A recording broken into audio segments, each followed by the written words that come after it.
Okay, the chapter cost volume profit analysis, CVP analysis. So what is CVP analysis? So as introduction to CVP analysis, CVP analysis uses many of the principles of marginal costing. So what is marginal costing? When we separate between fixed cost and variable cost, and it's an important tool in short-term planning.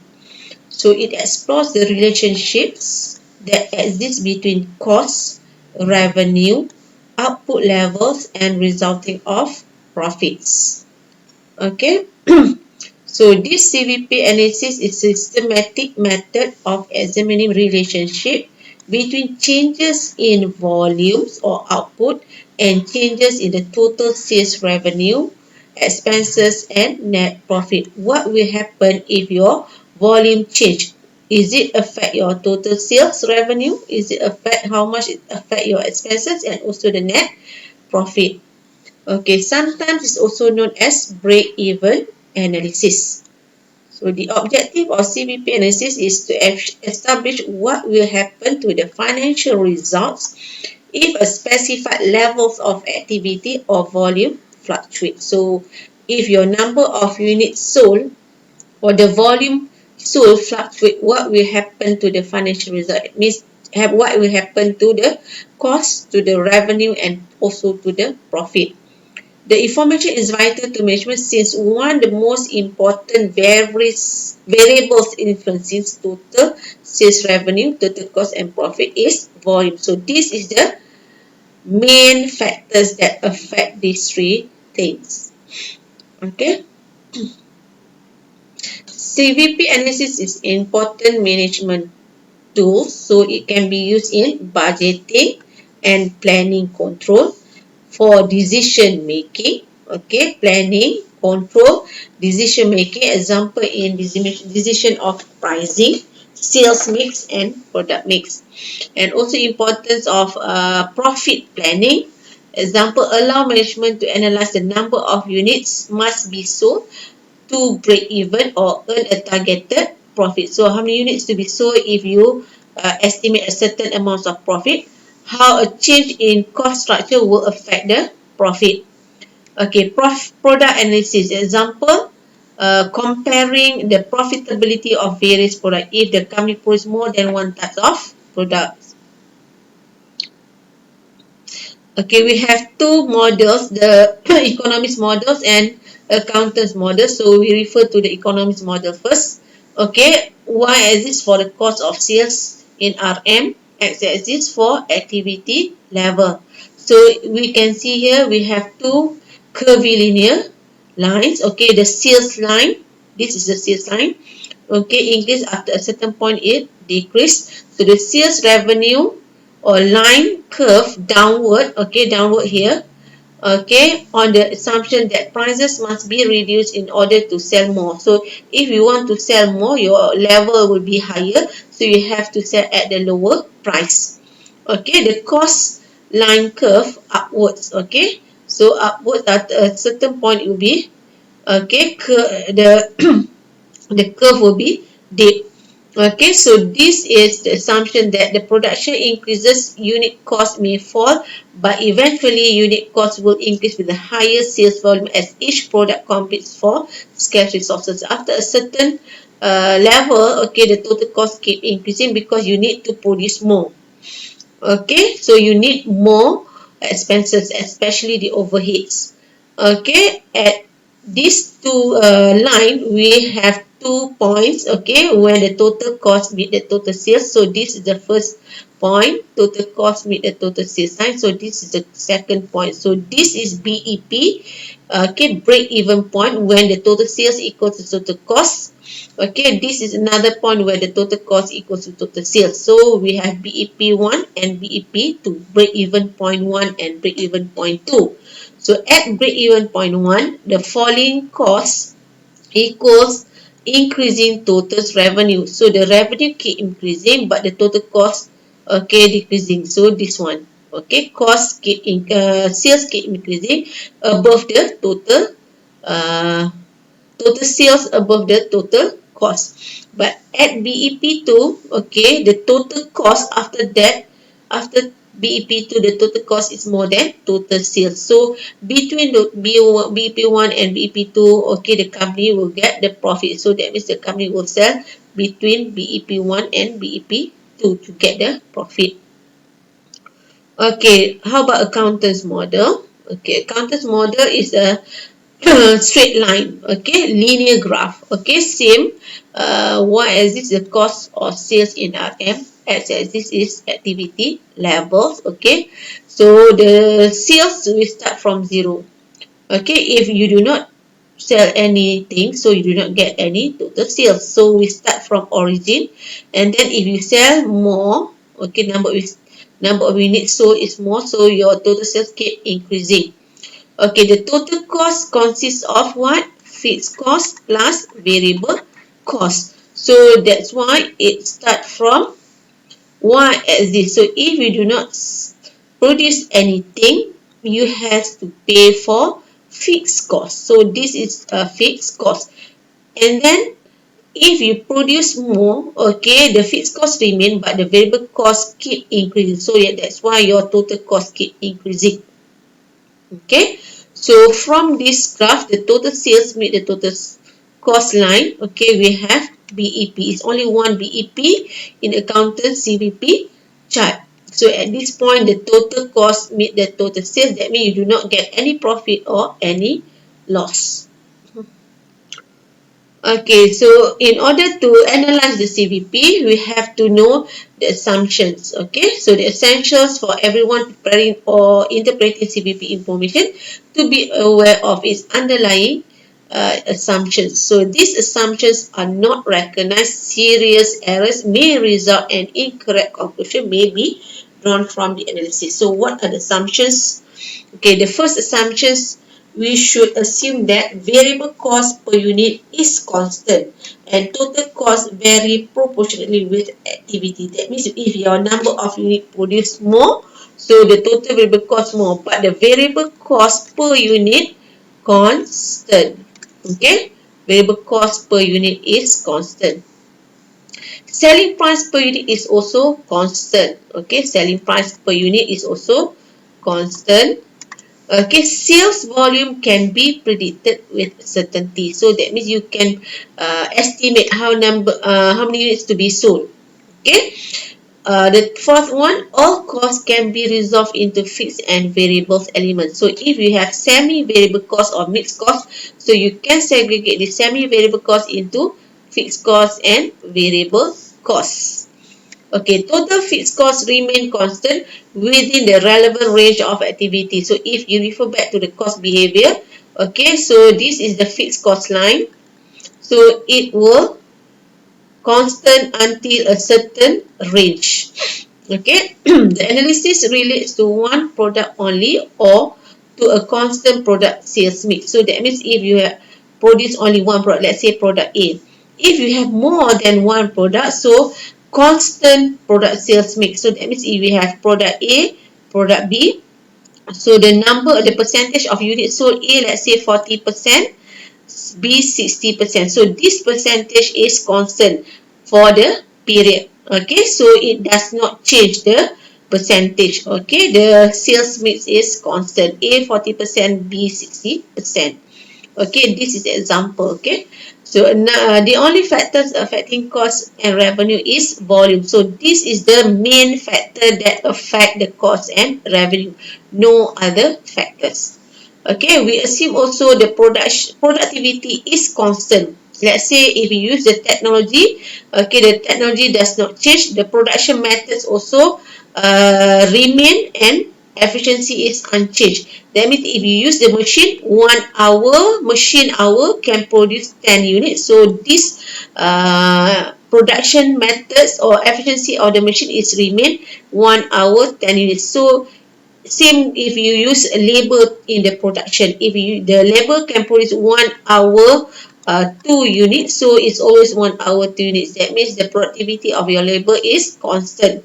Okay, so these are all the assumptions for CVP analysis. However, in reality, there is a limitations of CVP analysis. In reality, sometimes it does not happen. Okay, example, the first limitation will be variable cost in practice will fluctuate depending on the quantity discount. So if you produce more, you will buy the direct material more. If you buy more, you will get the quantity discount. So that's why the variable cost per unit may drop. Okay, production efficiency and overtime premiums paid. Okay, this is for labor. Okay, if you produce more, sometimes you have to pay overtime to your labor. So direct labor cost, the variable cost per unit may increase. So the variable cost may fluctuate, increase or decrease. Okay, the selling price may reduce to achieve greater sales in volume. So that means this is discount for cost is discount received. This is discount allowed. You give the discount, okay, to your customer. So the selling price per unit will drop. So that means the selling price may reduce, not constant. So in practice, it's not always feasible to resolve all costs into fixed and variable. So if we have semi-variable costs, okay, sometimes it is difficult to resolve into fixed costs and variable costs. Okay, the next one, the fixed cost will not remain constantly indefinitely. Fixed costs may vary in a long period of time.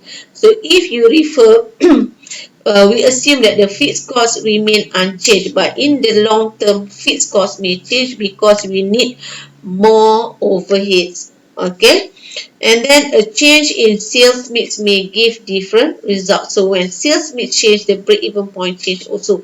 Okay, just now we said that we always assume that product, if you have product A use the number of units sold is 40%, B is 60%. So this percentage may change. It depends on the customer's demand. Okay, so if this percentage is changed, okay, so the break-even point will change too.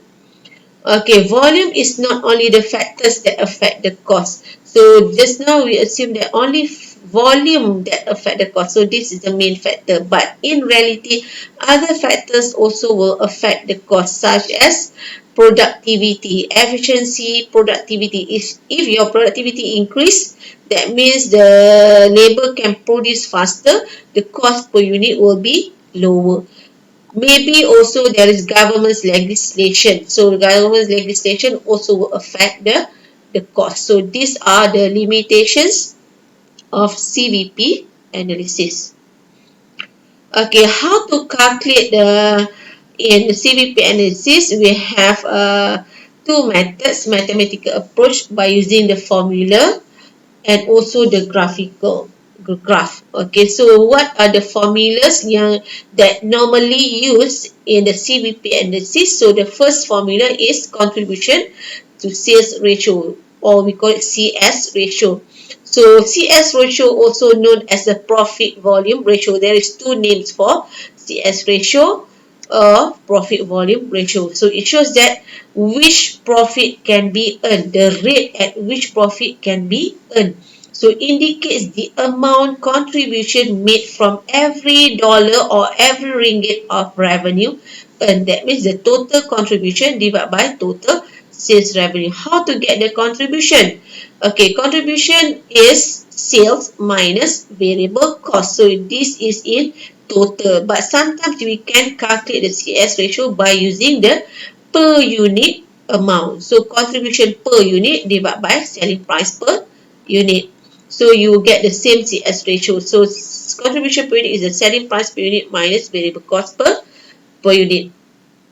Okay, number two is the profit volume ratio. So number two is same as number one because this is also another name for CS ratio, profit volume ratio. So that means it's a contribution expressed as percentage of sales. Okay, contribution divided by total sales revenue is the same as number one. Okay, number three is break-even point. So this is a very important formula that you should know. Okay, the very important uh, mathematical approach that we use in CVP analysis to get the break-even point. So break-even point where the total sales and total costs are equal. Okay, total sales equal to total costs. So that means no profit or loss. Okay, no profit or loss at this point. So we can calculate the break-even point in units by using this formula. Total fixed cost divided by contribution margin per unit. So what is contribution per unit? Selling price per unit minus variable cost per unit. And then we also can calculate BEP in RM. Just now BEP in unit. It depends on the unit of your product. If your product in kg is kg. If your product is in liter, is in liter. Okay, BEP in RM is the total sales value divided by the total contribution times with the total fixed cost. So this is the first formula. Or you can use this formula to get BEP in RM. So the BEP in unit that you get in A times with the selling price per unit. So this is the second formula.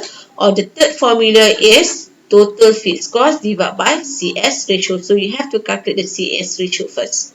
So this is BEP formula. Number 4 is target volume or sales to achieve desired profit. So if you have the expected profit in the future, so how many units to be sold? Just now BEP is the point where you do not get any profit or any loss. So that means total sales and total cost. But now you estimate your profit unit, the desired profit. Okay, so if you have a certain amount of profit, what are the number of units to be sold? So CVP analysis allows management to analyze the number of units that must be sold or total sales that must be achieved in order to earn a targeted profit. That means you have the targeted profit. So how many units to be sold? So if you want to get the target sales in unit, okay, so actually it comes from the BEP formula, total fixed cost divided by contribution margin per unit. So you plus amount of profit. So if BEP, your profit is 0. So that's why total fixed cost divided by contribution per unit. But if you have profit, total fixed cost plus targeted profit divided by contribution per unit. So you get sales in unit. If you want to get sales in RM, to achieve a targeted profit, total fixed cost plus targeted profit divided by CS ratio. Or you can take target sales in unit time with the selling price per unit. So you get the same sales in RM. Okay. So this is the formula of target volume sales to achieve a desired profit. So now the next one is margin of safety. So what is margin of safety? Margin of safety is the difference between the normal or actual sales and the BEP sales. Okay, normal sales minus BEP sales. Okay, normal sales in unit minus BEP in unit, you get MOS in unit. So a business may, it indicates how much sales may decrease before the loss occurs. So that means you have the current sales, you minus the BEP, then you get how many units of sales that may decrease before the loss is occur. So a business with a low margin of safety is risky, okay, because a small fall in the sales volume would result in loss. So that means if your margin of safety is low, so it's not good, okay. So it's better to you to have the higher MOS. Okay, how to get MOS in units? Okay, the total profit divided by contribution margin per unit, or okay, we have two formulas. Okay, this is formula number 1. Okay, formula number 2, total current sales in unit minus break-even point in units. So you get MOS in unit. Okay, to get MOS in RM, okay, we have formula number 1, total profit divided by CS ratio. Or number 2, MOS in unit that you calculate in A times with the selling price. Or the third one, total current sales in value, that means in RM, minus BEP in RM also. So you get the same amount. Okay, if you use the 3 formula, the answer will be same. So this is actually the formula that you will come across in this chapter.